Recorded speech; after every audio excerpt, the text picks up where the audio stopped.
BSc second year maths class में आपका स्वागत है। आपका टॉपिक है general conditions of equilibrium of coplanar forces, समतलीय बलों के संतुलन हेतु व्यापक प्रतिबंध।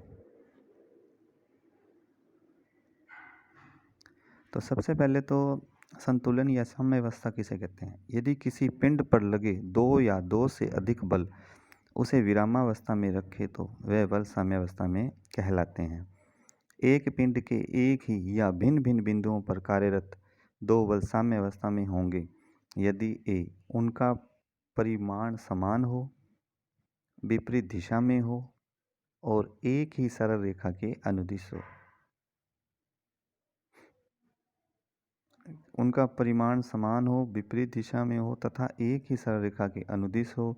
अतः यदि किसी पिंड के एक बिंदु पर दो समान बल विपरीत दिशाओं में लगे हुए हो तो उनका पिंड की साम्यावस्था पर कोई प्रभाव नहीं पड़ता है और उन बलों को हटाया जा सकता है। तो यदि किसी पिंड पर लगे दो या दो से अधिक बल उसे विरामावस्था में रखे तो वे बल साम्यावस्था में कहलाते हैं।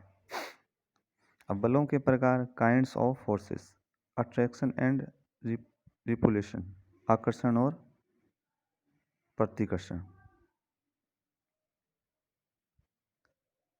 दो भिन्न भिन्न पिंड जिस बल के द्वारा परस्पर समीप आते हैं वह आकर्षण बल, फोर्स ऑफ अट्रैक्शन कहलाता है। भिन्न भिन्न पिंड जिस बल के द्वारा परस्पर समीप आते हैं वह आकर्षण बल कहलाता है तथा एक दूसरे से दूर हटते हैं तो वह प्रतिकर्षण बल कहलाता है। उदाहरण के लिए गुरुत्वाकर्षण बल सर्वत्र प्रयुक्त होता है। Gravitational force.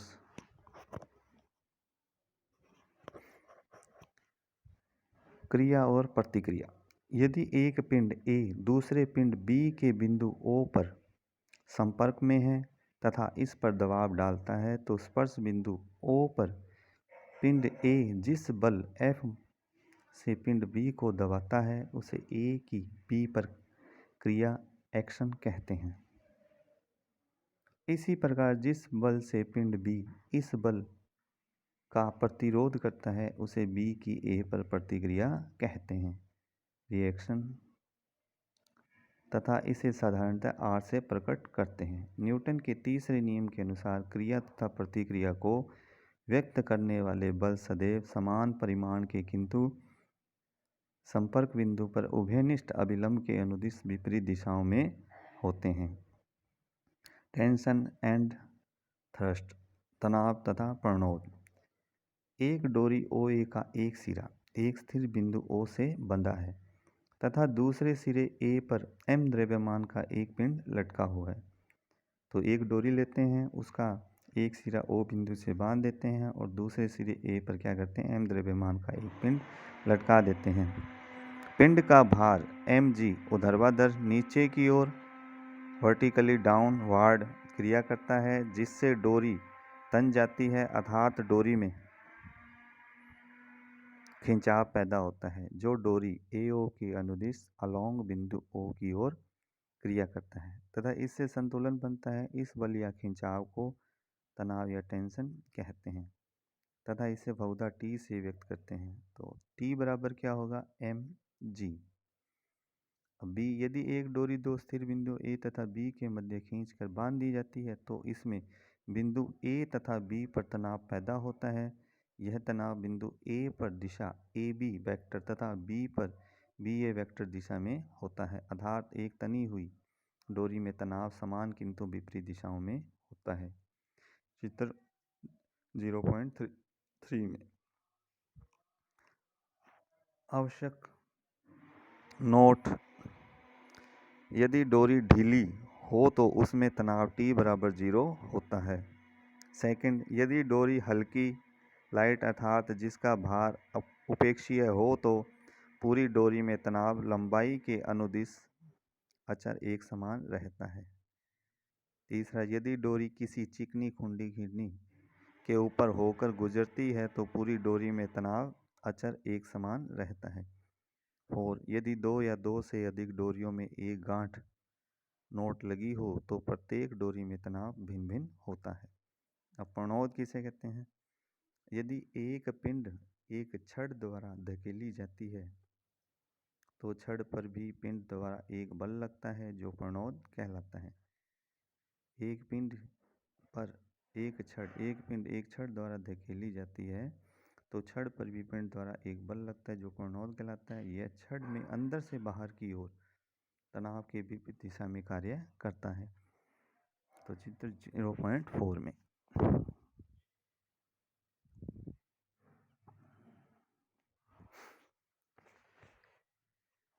समतलीय बल निकाय का एक बल एवं बल युग्म में समानयन।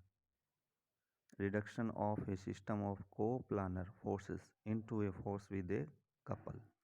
A system of coplanar forces acting at different points of a rigid body can be reduced to a single force acting at an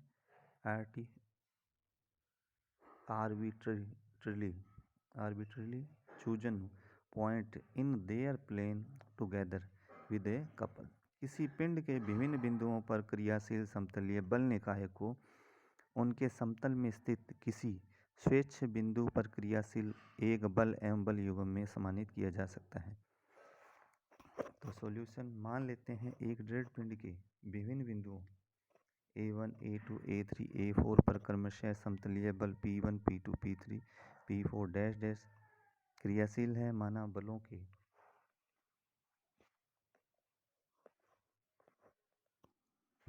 बलों के समतल में एक स्वेच्छ बिंदु O को मूल बिंदु तथा OX, OY निर्देशीय अक्ष ले तो A1, A2, A3, A4 के निर्देशांक क्रमशः x1, y1, x2, y2, x3, y3, x4, y4 dash dash है, जैसा कि इस डायग्राम में है। x और y निर्देशीय अक्ष हो गए। पुनः माना P1, P2, P3, P4 dash dash बलों के निर्देशीय अक्षों के समांतर वियोजित भाग क्रमशः x1, y1, x2, y2, x3, y3, x4, y4 है। अब हम बल P1 पर विचार करते हैं। जो बल P1 है तो बिंदु O पर OX और OX डैश के अनुदिश दो समान एवं विपरीत बल OX1, OY और OY डैश के अनुदिश दो समान एवं विपरीत बल Y1 लगाने पर पिंड पर कोई प्रभाव नहीं पड़ेगा।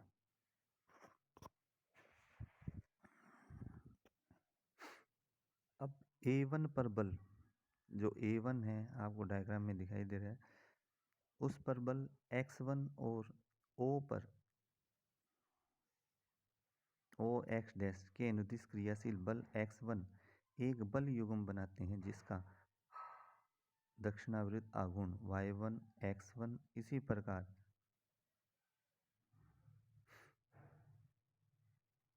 माइनस y1 x1 है। इसी प्रकार A1 पर बल y1 और O पर O डैश OY डैश के अनुदिश बल y1 एक बल युग्म बनाते हैं जिसका वामावृत्त आघूर्ण x1 y1 है।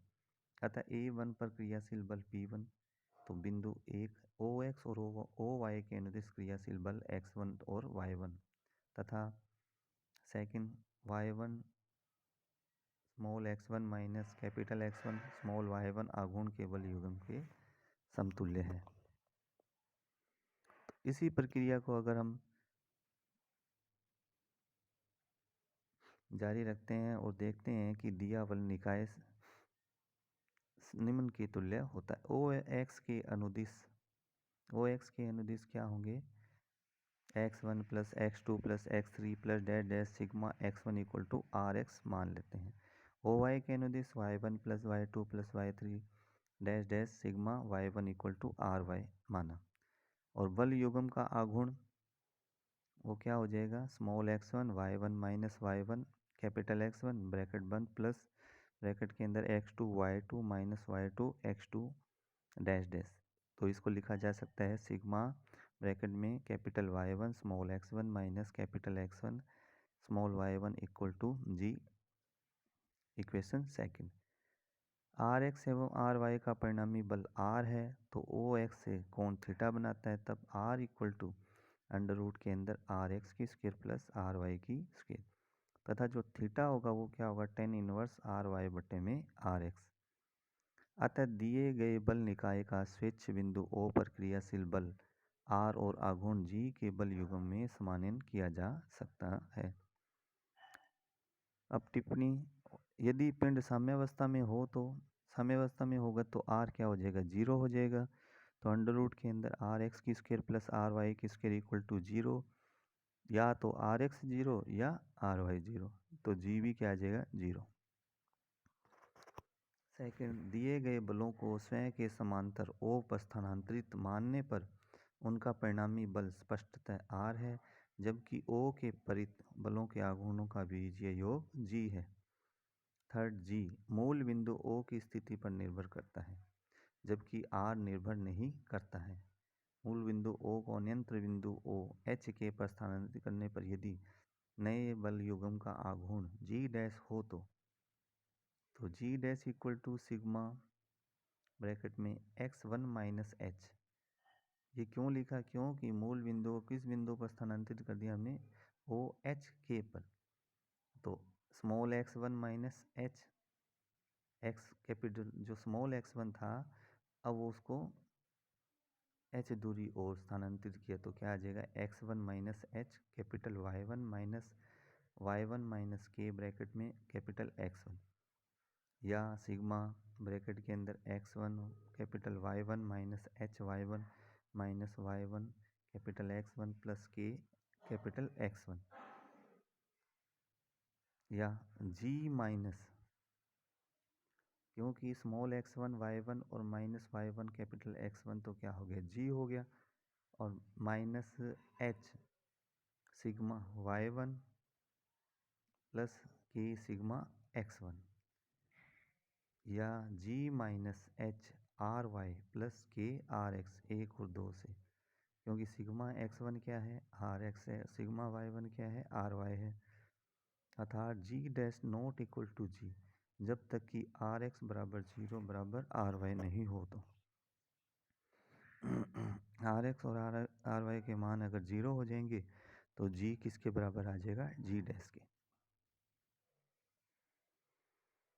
A system of coplanar forces acting at different points of a rigid body not in equilibrium can be reduced either to a single force or to a single couple। किसी दिए पिंड साम्यावस्था में नहीं के विभिन्न बिंदुओं पर क्रियाशील समतलीय बल निकाय का या तो एक बल या एक बल युग्म में समानयन किया जा सकता है। तो समतलीय बल निकाय का स्वेच्छ बिंदु O पर क्रियाशील एक बल R और O के सापेक्ष बल युग्म G में समानयन किया जा सकता है। ये हमने अभी देखा ही था, पढ़ लिया था। अब तीन स्थितियां सामने आती हैं हमारे। स्थिति फर्स्ट, जब R बराबर 0 हो और G नॉट इक्वल टू 0 हो, तो इस स्थिति में क्या होता है, निकाय केवल मात्र एक बल युग्म G में ही समानित हो सकता है। स्थिति सेकंड, जब R 0 नहीं है और G 0 है तो इस स्थिति में निकाय केवल मात्र एक परिणामी बल में समानित हो जाता है। स्थिति थर्ड, इस स्थिति में बल युग्म G को दो समान किंतु विपरीत बल R से प्रतिस्थापित करते हैं, जिनमें से एक OA के अनुदिश R की विपरीत दिशा में तथा दूसरा O' B के अनुदिश R की दिशा में क्रियाशील होता है, जहां OO' बराबर G बटे R तथा OO' लंबवत OA। इस प्रकार के प्रतिस्थापन के अंतर्गत O पर क्रियाशील बल एक दूसरे को संतुलित करेंगे तथा निकाय बिंदु O' पर O' के अनुदिश क्रियाशील एक बल R में समानित हो जाएगा। इस प्रकार बल निकाय को एक बल R में समानित किया जा सकता है, जिसकी क्रिया रेखा O से तो नहीं गुजरती परंतु मूल क्रिया रेखा के समांतर होगी। अतः प्रत्येक स्थिति में एक दिए गए बल निकाय का या तो एक बल में या एक बल युग्म में समानयन किया जा सकता है। इक्वेशन टू द रिजल्टेंट, परिणामी का समीकरण। मान लेते हैं बल निकाय O पर क्रियाशील एक बल R तथा O के सापेक्ष G आघूर्ण के एक बल युग्म के तुल्य है। तो 1.3 के अनुसार यदि बल निकाय को केवल एक परिणामी R में सम्मानित करें तो यह परिणामी O डैश पर O डैश B के अनुदिश क्रियाशील होगा। यदि O डैश B पर कोई स्वेच्छ बिंदु H1 के ले तो इस बिंदु के सापेक्ष संगत बल आघूर्ण G डैश लेता हूँ। G डैश इक्वल टू क्या हो जाएगा, G plus H R Y plus K R X.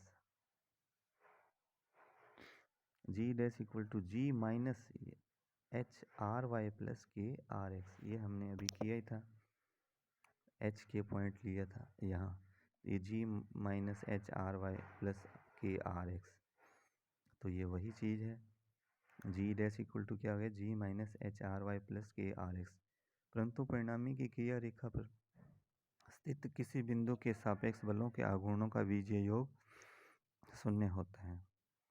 तो G minus H R Y plus K R X equal to zero, H R Y minus K R X equal to G. अतः H1 की का बिंदु पथ X R Y minus Y R X equal to G, जो कि परिणामी का अभिष्ट समीकरण है। अब एक एग्जांपल लेते हैं। Forces 13, 10, 5 kg weight act along the sides VCCA and AB of an equilateral triangle ABC. Find the direction and the magnitude of their resultant. एक समबाहु त्रिभुज ABC की भुजाओं BCCA AB के अनुदिश 13, 10, 5 किलोग्राम भार के बल क्रियाशील है। तो परिणामी का परिमाण एवं दिशा ज्ञात करनी है। तो सबसे पहले मान लेते हैं मूल बिंदु B है तथा BC x अक्ष है। पुनः माना BC तथा BC के लंबवत बलों के वियोजित भागों का बीजीय योग Rx और Ry है। तो क्या किया, B को तो मूल बिंदु मान लिया और जो BC है वो क्या है, x है। ऐसा देखिए डायग्राम में B मूल बिंदु है, BC x होगी और तीनों बल लगे हुए हैं BC पर 13, ACA पर 10 और AC पर AB पर 5। तो समबाहु त्रिभुज है तो कोण कितना होगा, 60 डिग्री। सबसे पहले Rx, तो इसका वियोजित भाग जो 13 है वो कैसे चलेगा, BC x के अनुदिश Rx मतलब तो 13 कोस 0 डिग्री प्लस 10 कोस 120। हमें तो x के अनुदिश, क्योंकि ये 60 है तो जो x से कोण बन रहा है वो कितना है, 120 डिग्री प्लस 5। अब ये नीचे की तरफ जा रहा है तो ये x के अनुदिश कितना हो गया, पाई प्लस 60, 60 तो है ही और 180 और जुड़ेगा। तो Rx इक्वल टू आ जाएगा 13 कोस 0 डिग्री प्लस 10 कोस 120 डिग्री प्लस 5 कोस पाई प्लस 60 यानी कि 240 डिग्री। तो Rx क्या आ गया, कोस 0 का मान होता है 1, तो 13 प्लस कोस 120 होता है -1/2 और कोस पाई प्लस 60 भी क्या होगा, उसका मान भी -1/2। तो Rx इक्वल टू है 13 -5 और -5/2। तो इसको सॉल्व करेंगे तो क्या है, 11/2। इसी प्रकार से जो Ry क्या हो जाएगा, 13 sine 0 plus 10 sine 120 plus 5 sine pi plus 60 degree. तो साइन 120 होता है √3/2 और साइन पाई प्लस 60 डिग्री हो गया। उसको सॉल्व करेंगे तो 180 प्लस तीसरे खाने में और साइन क्या होता है, माइनस होता है तो -√3/2। इसलिए Ry equal to 13.0 plus 10 √3/2 plus -5 √3/2। तो 10 में से 5 √3/2 गए तो क्या बचा, 5 √3/2। तो परिणामी क्या होता है, R equal to under root के अंदर RX की स्क्वायर प्लस RY की स्क्वायर, तो इक्वल टू तो 11/2 की स्क्वायर करेंगे तो 121/4 प्लस और 5 √3/2 की स्क्वायर करेंगे तो क्या हो गया, 25 75/4। इसको सॉल्व करेंगे 4 लघुत्तम आ गया और ये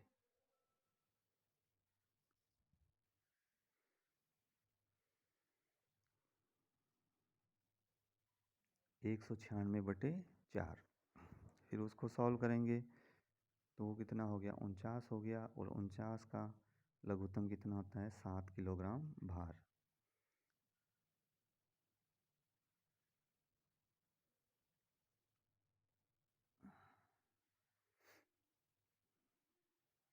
यदि परिणामी बी सी के साथ कोण थीटा बनाता हो तो theta equal to tan inverse R Y बटे में R X equal to tan inverse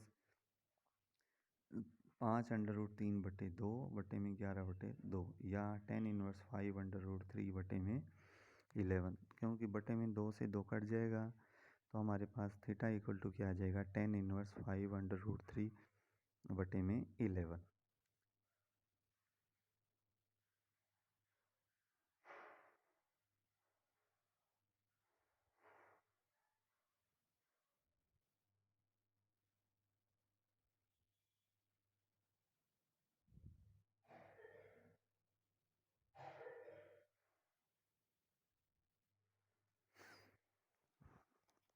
धन्यवाद।